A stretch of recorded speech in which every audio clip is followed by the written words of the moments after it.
चलिए अब इसका हम एक्सरसाइज 2.4 का क्वेश्चन नंबर 4 कर लेते हैं। फैक्टराइज आपको बोला है, फैक्टराइज क्वाड्रेटिक पॉलिनोमियल गिवन है जिसमें 3 terms are given. Quadratic, first of all quadratic polynomial क्या होता है? तो क्वाड्रेटिक पॉलिनोमियल वो होता है जिसकी डिग्री 2 होती है। ठीक है, तो आपके पास एक क्वाड्रेटिक पॉलिनोमियल दिया है। अब इसको हमें सॉल्व कैसे करना है वो चीज देखिए, ध्यान से देखिएगा इसे। हमारे पास 3 टर्म्स आर गिवन, 1, 2 एंड 3। ठीक है, जो ये फर्स्ट टर्म है इसमें एक्स स्क्वायर का कोफिशिएंट, एक्स यहाँ पे ये जो वेरिएबल है और जो वेरिएबल के साथ जो टर्म होती है हम उसे कोफिशिएंट कहते हैं। तो एक्स स्क्वायर के साथ कोफिशिएंट क्या है? 12 है। ये 12 इंटू जो थर्ड वाली टर्म है 1, इन दोनों को हम मल्टीप्लाई करते हैं। फर्स्ट और थर्ड टर्म को हम मल्टीप्लाई करते हैं, यानी कि फर्स्ट टर्म में एक्स स्क्वायर के साथ जो कोफिशिएंट है उस कोफिशिएंट को कांस्टेंट टर्म के साथ हम मल्टीप्लाई करते हैं। ठीक है, सबसे पहले तो हमने उसको मल्टीप्लाई किया, फिर हम क्या करते हैं, ये जो मिडिल टर्म है इसको स्प्लिट करते हैं। इस मेथड को हम स्प्लिटिंग द मिडिल टर्म भी कहते हैं। दैट मीन्स हम बीच वाली टर्म को जो है वो क्या करना होता है, स्प्लिट करना होता है, ब्रेक करना होता है।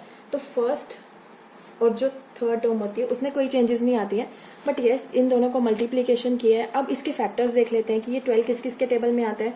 तो 1 इंटू 12 होता है, 2 इंटू 6, 2 6 12, 3 4 12 होता है और 4 3 12 होता है। इसी तरीके से आ जाएगा, फिर 6 2 12 होता है। अब हमें क्या करना है, ये हमारे पास इसके फैक्टर्स आ रहे हैं, हमें देखना है, हमें यहाँ बीच वाली टर्म बनानी है -7x। ठीक है, इनमें से कौन से वाले फैक्टर्स हम ले लें जिसको मल्टीप्लाई करके हमारे पास 12 भी आए और उसी को प्लस या माइनस करके हमारे पास -7x भी आए। यानी कि अगर मैं 4 और 3 ले लेती हूँ, मुझे बनाना क्या है, मुझे 7x बनाना है। ठीक है, मुझे बनाना है 7x। तो इनमें से कौन से वाले फैक्टर ले लूं जिसको प्लस या माइनस करके मेरे पास -7 भी आए और मल्टीप्लाई करके 12 भी आए। तो 4 और 3 को ले सकते हैं ना। अगर यहाँ पे मुझे -7x बनाना है तो हम यहाँ पे ये ले सकते हैं -4x -3x, minus minus plus होता है और -7x भी हो गया, और 4 और 3 को अगर मल्टीप्लाई करोगे तो 12 भी हो गया। तो हम ये वाली टर्म ले सकते हैं। इसी तरीके से हम इन क्वेश्चंस को स्प्लिट करते हैं। ठीक है जी, चलिए फर्स्ट और थर्ड टर्म को बिल्कुल चेंज नहीं करना होता, हमें बस इनकी हेल्प से बीच वाली टर्म को, मिडल वाली टर्म को स्प्लिट करना होता है। तो चलिए हमारे पास क्या आ गया, -4x -3x। ठीक है, आई होप आपको ये समझ में आ गया। अब हम हमारा नेक्स्ट स्टेप क्या है, फर्स्ट 2 में क्या कॉमन है और नेक्स्ट 2 में क्या चीज कॉमन है वो देख लेते हैं। इन दोनों में क्या चीज कॉमन है, यहाँ भी x है, यहाँ भी x है। एक तो हमारे पास यहाँ पे x कॉमन है, दूसरी चीज क्या कॉमन है कि 4 कॉमन है। क्यों? क्योंकि 4 के टेबल में 12 तो आता है।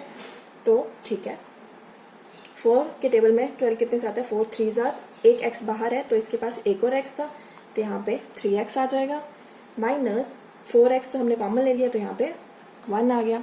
ठीक है, चलिए अब इस पार्ट में देख लेते हैं। यहाँ पे हमारे पास कुछ भी कॉमन नहीं है, दैट मीन्स 1 ही होगा। तो हम यहाँ पे कॉमन में -1 ले लेते हैं। -1 कॉमन ले लिया तो यहाँ पे 3x हो जाएगा और यहाँ पे -1 हो जाएगा। ठीक है, अब देखिए ये वाली ब्रैकेट और ये वाली ब्रैकेट बिल्कुल सेम है तो हम ये लिख लेते हैं 3x -1 एक ही, क्योंकि दोनों सेम है तो एक ही ब्रैकेट में ले लेंगे। और दूसरा हमारे पास 4x और ये -1, इसको हम एक ब्रैकेट में ले लेते हैं। तो गाइस ये क्वेश्चन हम इस तरीके से सॉल्व करते हैं। ये आ गए इसके फैक्टर्स। ठीक है, चलिए सेकंड क्वेश्चन भी देख लेते हैं, फिर आपको और अच्छे से समझ आ जाएगा। अब इस क्वेश्चन में भी हमें ऐसे ही करना है। हमें क्या करना होता है, जो फर्स्ट टर्म में एक्स स्क्वायर का जो कोफिशिएंट है दैट इज 2, ठीक है, और जो थर्ड टर्म है कांस्टेंट 3, इन दोनों को मल्टीप्लीकेशन करते हैं। 2 3 6। अब हमने इनके फैक्टर्स देखने हैं कि 6 जो है वो किस किस के टेबल में आता है। 2 3 6 तो 3 2 भी 6 होता है। ठीक है, और 6 किसके टेबल में आता है, 6 1 6 एंड 1 6 6। ठीक है, ये इसके फैक्टर्स हैं। अब हमें क्या करना है, फर्स्ट और थर्ड टर्म को तो ऐसे लिखना है, बीच वाली मिडल टर्म को हमें स्प्लिट करना है। मिडल टर्म को स्प्लिट करने के लिए हमने इनमें से कोई एक फैक्टर ले लेना है जिसको प्लस या माइनस करके हमारे पास 7x भी आए और मल्टीप्लाई करके 6 भी आए। तो ऐसा कौन सा है, अगर हम 2 और 3 को ले लेते हैं, क्योंकि प्लस का बनाना है, मुझे +7x बनाना है। ठीक है, +7x बनाना है। अगर हम ये वाला टर्म ले लेते हैं 2x + 3x ले ले तो ये तो 5 हो जाएगा, ये तो नहीं हो सकता। ठीक है, चलिए अब हम इसको देख लेते हैं।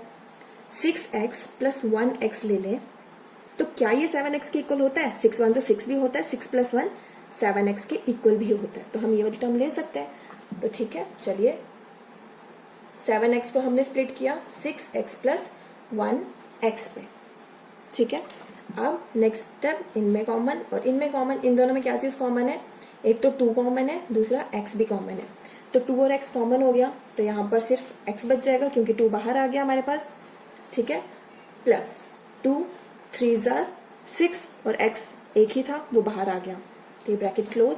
अब इस वाली टर्म में देख लीजिए, यहाँ पे तो 1 ही कॉमन होगा, तो 1 कॉमन ले लेंगे, x प्लस 3। ठीक है जी, यहाँ पे ये वाली ब्रैकेट और ये वाली ब्रैकेट बिल्कुल सेम है, तो इसको एक ही ब्रैकेट में ले लेते हैं, और 2x प्लस 1। तो ये इस तरीके से आपके इक्वेशंस निकलते हैं। ठीक है, चलिए इसका थर्ड पार्ट भी देख लेते हैं। अगेन एक्स स्क्वायर का कोफिशिएंट विच इज 6 और कांस्टेंट टर्म 6 6 6 36। अब चलिए देखते हैं ये 36 किसके किसके टेबल में आता है।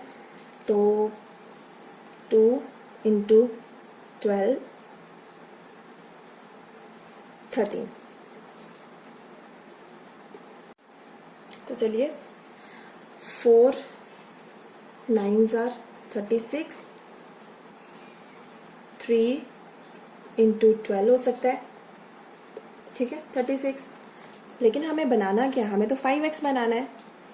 तो फर्स्ट टर्म और लास्ट टर्म में कोई चेंजेस नहीं होती हैं, हमें स्प्लिट करना होता है इनकी हेल्प से मिडिल टर्म को।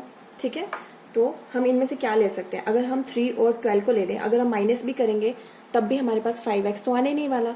हाँ, अगर हमें बनाना है 5x पॉजिटिव, और यहाँ पे मेरे पास 4 और 9 है। 4 और 9 को हम क्या कर सकते हैं? प्लस करेंगे तो 9 10 11 12 13 वो ज्यादा हो जाएगा, प्लस तो कर नहीं सकते, बट हमें पॉजिटिव 5x बनाना है तो हम ये कर सकते हैं माइनस 4x प्लस 9x। या तो आप ऐसे लिख लीजिए या तो आप ऐसे लिख लीजिए, 9x माइनस 4x। एक चीज मैं आपको और बता दूं, हम जो ये स्प्लिटिंग करते हैं, अगर आप 1x को यहाँ ले लो और 6x को यहाँ ले लो तब भी आपके आंसर में कोई चेंज नहीं आएगा, आपका आंसर गलत नहीं होगा। अगर आप इन दोनों टर्म्स को आगे पीछे लिख लेते हो तो भी कोई दिक्कत नहीं होगी। ठीक है, तो चलिए हम इसको कर लेते हैं अब सॉल्व। हमारे पास 5x बन सकता है कैसे? अगर हम 9x माइनस 4x कर ले, तो देखिए अगर 9 में से 4 माइनस करोगे तो पॉजिटिव 5x हो सकता है क्योंकि बड़ा वाले के साथ प्लस है। तो चलिए इसे सॉल्व कर लीजिए हम। 6, अच्छा इन दोनों में क्या चीज कॉमन है? इन दोनों में क्या चीज कॉमन है? एक तो x कॉमन है, इन दोनों में एक तो x कॉमन है, और 6 और 9 किसके टेबल में आता है? 3 के टेबल में आते हैं ना, 3 के टेबल में। तो 3 2 6 होता है, और एक x हम बाहर ले चुके हैं, एक बच चुका है यहाँ पर। ठीक है, प्लस 9x, 3 के टेबल में 9 कितने से आता है? 3 3 9 आता है, 3 3 9 आता है। ठीक है, अब यहाँ पे हमारे पास क्या चीज कॉमन है? यहाँ पे हम -2 कॉमन ले सकते हैं क्योंकि दोनों में है, और 2 कॉमन ले सकते हैं, 2 तो हम कॉमन ले चुके हैं ऑलरेडी। ठीक है, तो अब चलिए देखिए 2 2 4 और x भी है, 2 3 6 प्लस क्यों आया? क्योंकि माइनस हम कॉमन ले चुके हैं। अब देखिए ये वाली ब्रैकेट और ये वाली ब्रैकेट बिल्कुल सेम है, तो 2x प्लस 3 को एक ही ब्रैकेट में लिखेंगे और 3x माइनस 2 को एक ही ब्रैकेट में लिखेंगे, तो ये आपके पास इसके फैक्टर्स हैं, ये इसका आंसर आ जाता है। चलिए इस क्वेश्चन का लास्ट पार्ट कर लेते हैं। लास्ट पार्ट में है 3x square minus x minus 4। यहाँ पे भी हम क्या करेंगे? x स्क्वायर का कोफिशिएंट विच इज 3 और last term constant term which is 4, तो 3 4 12 होता है। ठीक है जी, 3 4 12 होता है। अब 12 किस किस के टेबल में आता है? 1 इंटू 6 12 होता है, 1 इंटू 6 12 नहीं होता है, 2 इंटू 6 12 होता है, 3 4 12, 4 3 12। तो ये इसके फैक्टर्स आ जाएंगे, ऐसे ऐसे आगे आगे और भी इसके फैक्टर्स आ जाएंगे। ठीक है जी, हमें तो माइनस एक्स बनाना है, हमें क्या बनाना है? माइनस एक्स बनाना है। तो माइनस एक्स हमारा किससे बन सकता है? अगर हम 4 और 3 को ले लेते हैं, अगर 4 में से 3 माइनस कर लिया तो x बन जाएगा, लेकिन हमें तो माइनस का चाहिए। दैट मीन्स हमें जो बड़ी टर्म होगी 4 उसके साथ माइनस लेना पड़ेगा। ठीक है जी, क्योंकि हमें माइनस की टर्म चाहिए। तो फर्स्ट में और लास्ट में कोई चेंजेस नहीं होंगे, और बीच में बना लीजिए अब यहाँ पे -4x प्लस 3x, क्योंकि -4x में से जब आप 3x को माइनस करोगे तो -x आपके पास आएगा, ठीक है। अब नेक्स्ट स्टेप में इन दोनों में क्या चीज़ कॉमन है, x कॉमन है, सिर्फ x कॉमन है, क्योंकि 3 और 4 ये नहीं आते हैं एक के टेबल में, तो x कॉमन है। यहाँ पे हमारे पास अब बन जाएगा 3x माइनस और 4 बच जाएगा, ठीक है।